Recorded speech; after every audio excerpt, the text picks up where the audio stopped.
السلام علیکم ورحمۃ اللہ وبرکاتہ۔ میرے اس اسلامک چینل کے ناظرین، آپ سب کو خوش آمدید اور مرحبا کہتا ہوں۔ آج جو ہم انشاءاللہ عز و جل حدیث پڑھیں گے وہ ہے جامع صفات عالیہ۔ یہ بہت اہم حدیث ہے، اس کو ذرا غور سے سننا۔ یہ حضرت ابو بکر صدیق رضی اللہ تعالی عنہ کے بارے میں ہے۔ یہ حدیث سماعت فرمائیں۔ حدیث بہت بڑی تھی تو اس کے جو الفاظ یہاں بیان کیے ہیں تو اسی مناسبت سے میں یہ حدیث پڑھوں گا۔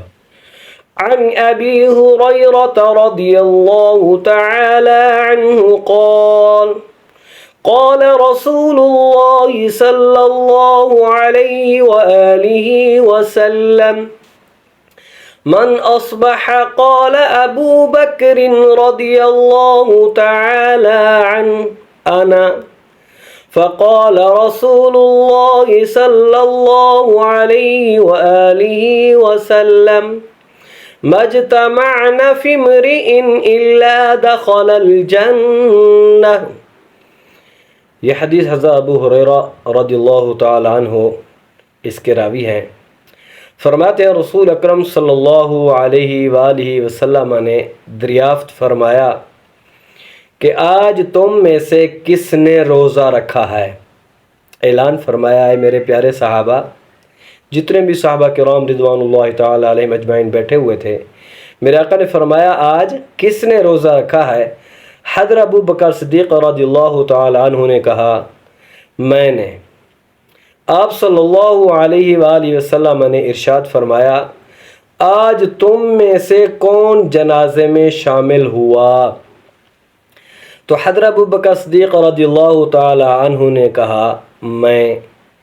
آپ صلی اللہ علیہ وآلہ وسلم نے فرمایا آج تم میں سے کس نے مسکین کو کھانا کھلایا؟ تو حضرت ابو بکر صدیق رضی اللہ تعالی عنہ نے کہا میں نے۔ پھر میرا آقا امام الانبیاء حضور علیہ الصلاۃ والسلام نے فرمایا آج تم میں سے کس شخص نے کسی مریض کی عیادت کی ہے؟ تو پھر بھی حضرت ابو بکر صدیق رضی اللہ تعالی عنہ نے کہا یا رسول اللہ صلی اللہ علیہ وآلہ وسلم میں نے یہ کام کیا ہے۔ تو آگے میرے آقا امام الانبیاء حضور علیہ الصلاۃ والسلام نے ارشاد فرمایا جس آدمی میں یہ سب اوصاف جمع ہیں یا جمع ہوتے ہیں تو وہ جنت میں داخل ہو جاتا ہے۔ یعنی سارے صحابہ کرام رضوان اللہ تعالی علیہم اجمعین جمع تھے۔ تو میرے آقا نے یہ سوال کیے، پوچھا بھی آج کسی نے کوئی یہ جو پیچھے بیان کیے ہیں یعنی کہ مسکین کو کھانا کھلایا ہے، مریض کی عیادت کی ہے، جنازہ، روزہ، یہ سارے کام آج کسی نے کیے ہیں؟ تو سب میں سے حضرت ابو بکر صدیق رضی اللہ تعالی عنہ نے عرض کی یا رسول اللہ صلی اللہ علیہ وآلہ وسلم یہ کام میں نے کیے ہیں۔ تو میرے آقا امام الانبیاء حضور علیہ الصلاۃ والسلام نے ارشاد فرمایا جس نے یہ سارے کام کیے ہیں، جس کے اندر یہ سب اوصاف ہوں تو وہ جنت میں داخل ہو جاتا ہے۔